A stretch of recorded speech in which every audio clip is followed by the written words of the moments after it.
everyone, welcome to the first PUC online classes of PU Board, Government of Karnataka. Today, let us discuss about the lesson Infrastructure. This is the 6th lesson for this current year under the unit The Challenges Faced by Indian Economy. So now let's see about what is infrastructure. How did this word come from? The word infrastructure was used in the year 1875 in French and in English in 1887. It means the installations that form the basis for any operating system. Infrastructure is the key driving factor in the development of any economy. It is an element of support system which is greatly required for the progress of any country. So now let's see what is infrastructure exactly. It is the network of physical facilities and public services which form a very important base for economic and social development of any economy. Infrastructure provides a strong base for the development of any economy in the world.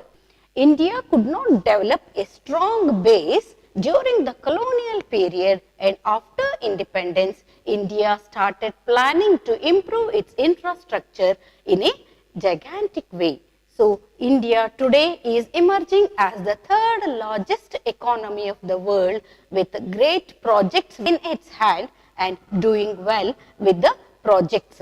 In your previous lessons of first PUC, you have learnt about poverty, rural development, human capital formation and also about employment.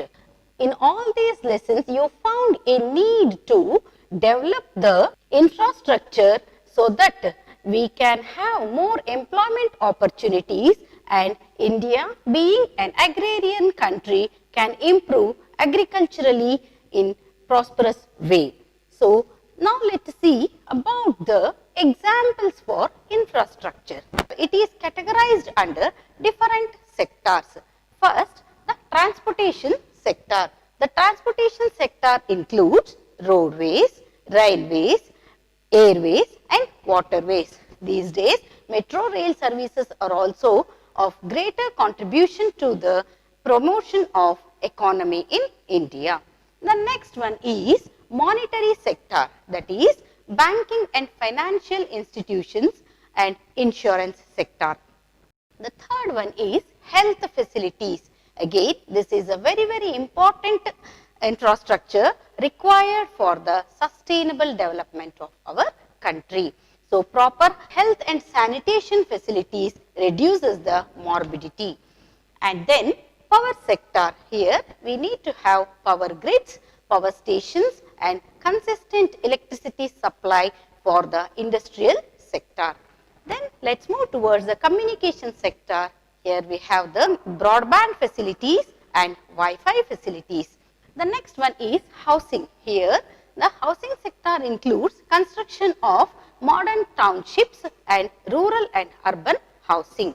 So now let's see about the areas in India which are highly developed in the infrastructure and in what all the ways they are contributing to the GDP of our country.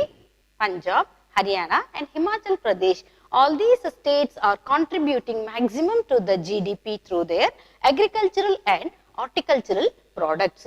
This is because they have excelled in the way of infrastructure related to this sector. And we go to Kerala, which is known as the God's own country, and here they have the higher levels of literacy and health and sanitation projects, which is attracting more number of international tourists to this state. Higher the infrastructure development, higher will be the economical progress of that particular region. When we go to Chhattisgarh, you can see the mining infrastructure is very well in that region and it is contributing to the GDP of our economy.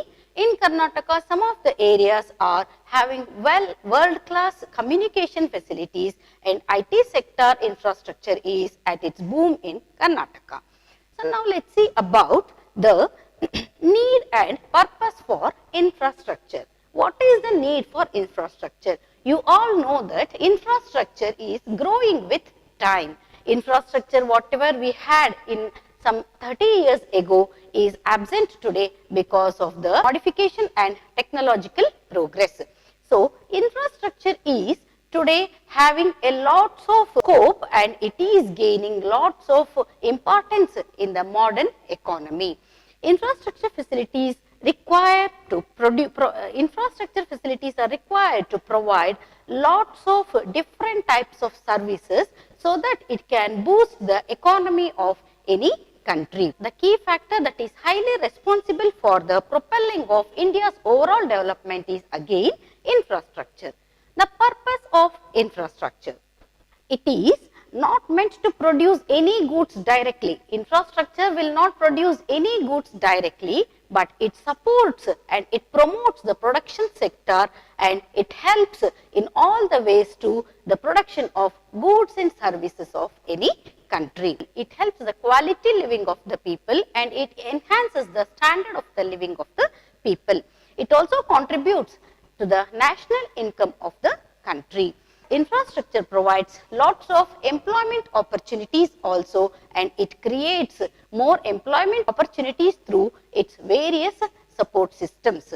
So, the infrastructure makes optimum utilization of the available resources to give the maximum of supporting system which boosts the economy of our country. So, now let us move towards the next topic under this lesson, that is types of infrastructure.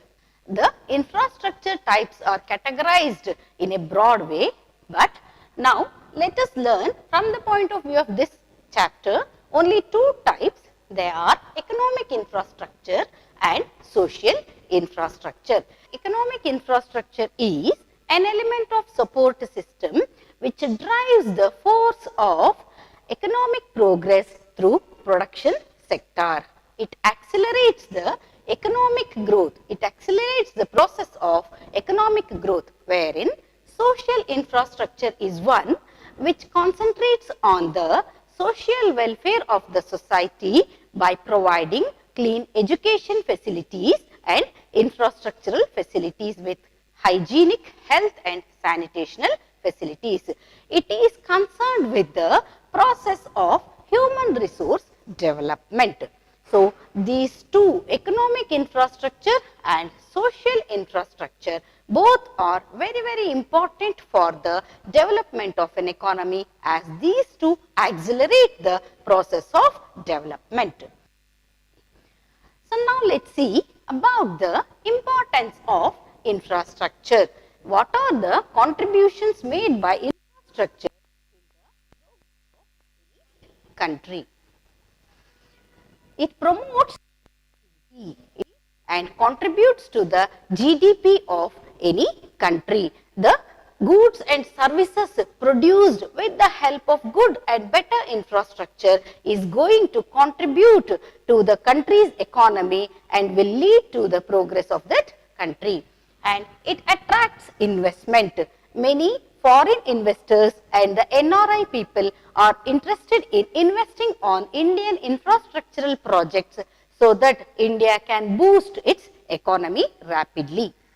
The next one is it generates linkages in production. It gives lots of interlinkages in the production sector. For example, if in any area, if an industry is established, there one more industry will establish very soon by using the byproducts of the first industry. So, like this it gives the linkages in production. Next, it enhances the size of market. The product is produced, we have to market it around the country so that we can earn more money, because every producer wants to maximize the profit through marketing only, and infrastructure provides a strong base for the marketing of the products. Here we can take the examples of the British people. When they came to India with an intention of making Indians as mere suppliers of raw materials, and with one more intention that making Indian people as the important customers for the products produced in Britain, so they established railways. So when they established railways, it was in a very smaller way, and gradually they improved the railway. They constructed the railway tracks and improved the railways transport around the country, so that they wish to sell their products around the country in all over the India. So the next one is infrastructure facilitates the business process outsourcing as well as the knowledge process outsourcing. Business process outsourcing, as you all know, is commonly called as call centers. Today in Karnataka, we can say Bangalore is the Silicon City, because everywhere you can see the call centers, that they are the products or that they are the branches of the business process outsourcing. Many multinational companies, particularly information technology companies, have established their business process outsourcing agencies in Bangalore, so that it is providing greater employment opportunities, as well as the knowledge process outsourcing is also in practice in our country, wherein which is producing greater number of educated, scientifically educated graduates who are able to serve in any part of the globe. The next help of the infrastructure is that it induces FDI, that is foreign direct investment. Today, many construction projects, particularly the roadways and transportation projects, are being funded by foreign direct investors. Globally, lots of other companies have entered India and they have invested money in the roadways projects as well as the waterways projects also. You all know 90% of India's international trade moves on water through inland waterways and ocean transport. So for this, we need to have good shipbuilding yards and also the ships that are constructed for the carriage of the goods from all over the world to India and shifting the goods from India to other parts of the world. The next one is it accelerates agricultural development and industrial growth. A good agricultural development can be seen which is in line with proper irrigation facilities, wherein good industrial growth can be seen with consistent power supply. So for this, these two, agricultural and industrial development, Indian government is spending lots of money with various projects, so that we can have our self-sustenance in these two areas. In spite of lots of efforts in the area of agricultural, due to lack of scientific cultivation practices, still we are not doing well with the expected rate of progress in the area of agriculture. So now let's see about the clean water supply and sanitation facilities which reduce morbidity. Morbidity is nothing but proneness to ill. That is, the morbidity rate of India is, even though India is having 17% of the total population of the world in it, the morbidity percentage is just 20% because of our hygienic practices. During this pandemic period also, we are doing well, and the death rates in our country is comparatively very low from other countries because of our traditional food practices and traditional medicinal practices. So now let's see what are the challenges faced by the government of India in bringing the better economical development. The first challenge is rapid growth of population. The rapid growth of population can be seen everywhere around our country, because this is due to the lack of awareness as well as lack of education. Everywhere in the country we can see the infant mortality rate existing, and some of the regions are having higher density of population, which the government is unable to provide them all kinds of minimum basic facilities, and wherein they are lying under poverty. So, this is the major cause for the poverty in our country and a biggest challenge for the government of India to overcome. The next one is illiteracy and unawareness. You can see some regions of India are having higher literacy rates, wherein some parts of India are still having under literacy rates. The awareness in these regions where the higher literacy rates are good, there you can see the social infrastructure and economic infrastructure working actively and they are doing well, wherein when you go to the under literacy areas, you can see the progress is very less because the government projects which are helping the which are helping in the upliftment of the country's economical situation is not reaching the corners of those areas and people are still under darkness. Now let's see about the next challenge, that is pollution everywhere. That is lack of community hygienic practices. Everywhere around India today we are listening the word Swachh Bharat, but this is a mission introduced by the government of India so that everyone should have personal hygienic practices and the community hygienic practices. Because it is a mission initiated by the government of India and people are aware of it, today the pandemic is not troubling us to the extent that it is having a greater impact in other countries. So, with this you can see the direct and indirect impact of infrastructure in our country.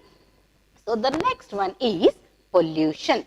The pollution is the biggest cause for the ill health in some of the regions. If you go to northern India, particularly in the areas nearer to Delhi and Haryana, you can see the greatest pollution because these are all the highly industrialized areas which have greatest pollution and which the people in this region are suffering from different kinds of illness. The next one is women's safety. This is again a biggest challenge for the government of India to overcome. Women's safety in these days is very difficult because of the development of different kinds of social evils around the country.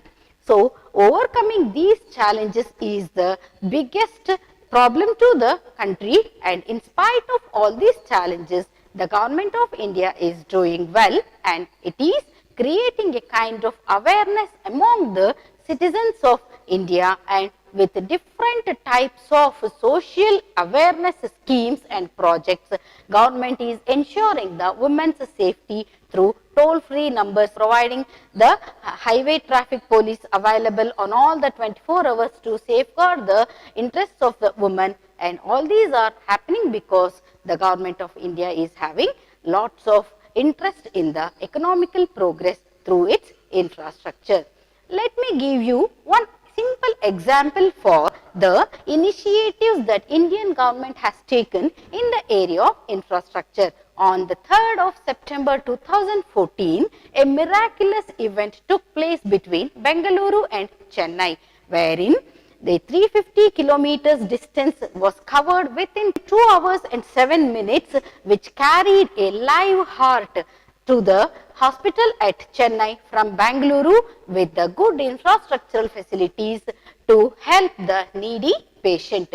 Without a proper infrastructural facility, this could have not been happened. So, India is ranking 44 among the 167 countries in the World Bank's Logistics Index, and India is again the second largest economy of Asia, and it is followed by China. Therefore, the challenges in front of the government of India is very meager when compared to the opportunities for development and growth, and definitely the government of India overcomes all these challenges with the people's participation in this region.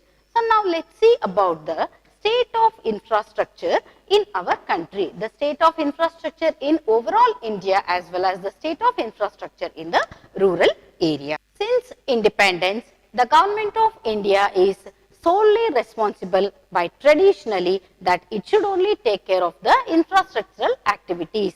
But inadequate investment opportunities with the hands of Government of India is pulling its legs, and therefore the private sector participation is encouraged in the area of infrastructure. The private sector has taken lots of initiative in the development of infrastructure around the country, and today with the joint collaboration of both public sector as well as the private sector, we are witnessing lots of progress in the area of infrastructure. Today, the infrastructural facilities have reached all the corners of our country. Government of India is spending 34% of its GDP on the areas of infrastructure, which is very less when compared to the investment done by China, which is 46% out of its GDP is being spent on infrastructural facilities. But soon, India, being a very good service provider and emerging economy, will take care of the infrastructural requirement through the public funding. So, India plans to spend 1.4 million US dollars on infrastructure between 2019 to 2023 to have sustainable development. 90% of the international trading is undertaken through water transport, and this is giving lots of employment opportunities around 7,565 kilometers of coastal region in our country. India is providing a major avenue to the global investors in terms of funding. Those who are interested in investing in Indian infrastructural projects can have better economical returns.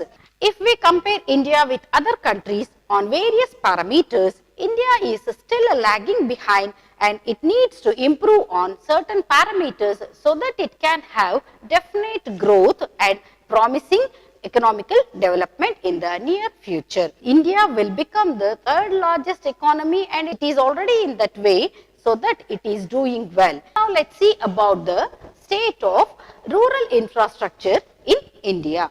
The rural women still are using the crop residues and cow dungs and also the biofuels to cook. So this is now being addressed by Pradhan Mantri Ujjwal Yojana, so that the Government of India is providing the LPG cylinders to the rural women, so that they can take care of their health as well as the economical progress can be seen in rural areas. Over 23 millions of households in rural areas are living without electricity, and this is being addressed by the Government of India through Saubhagya Yojana. So only 56% of households in rural areas have electricity connection, and Deen Dayalu Upadhyaya Gramajyoti Yojana is helping them to get the electrification. This is one important rural electrification project. About only 24% of rural households avail tap water facilities in our country, and again the Swachh Bharat Yojana is fetching them water through the borewells and underground water linkages. The rest of 76% of Indian population drinks water through open sources like wells, tanks and ponds, lakes. This is one major problem that Indian government is supposed to overtake within a near future. Access to the improved sanitization in rural areas is just 20%. So this is very meager, and when once the awareness is created with the population of India, hygienic practices, if they come into existence in the rural areas, the infant mortality rate can be reduced. In any country, as the economy rises, the composition of infrastructure requirements change, and this change is very significant. The demand for irrigation, transport and power supply is its higher rate, particularly the power supply demand. The demand for power supply is at a greater rate. As the economies transfer progressively, they result in three dimensions. The first one is share of agriculture reduces. Share of agriculture income shrinks. Okay. the second dimension that is felt is need for more service sector related infrastructure. There is a greater need for more service sector project.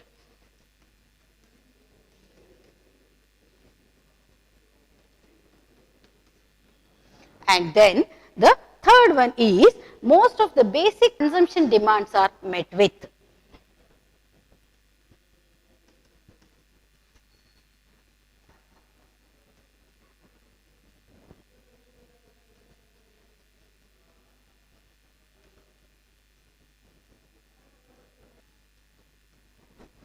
So, with this, let us see that the identification of Government of India in the promotion of infrastructural facilities to attain the economical development is that Indian government has listed 6,835 projects under its 111 crore national infrastructural pipeline, which will provide a boost to the vision of Atmanirbhar Bharat.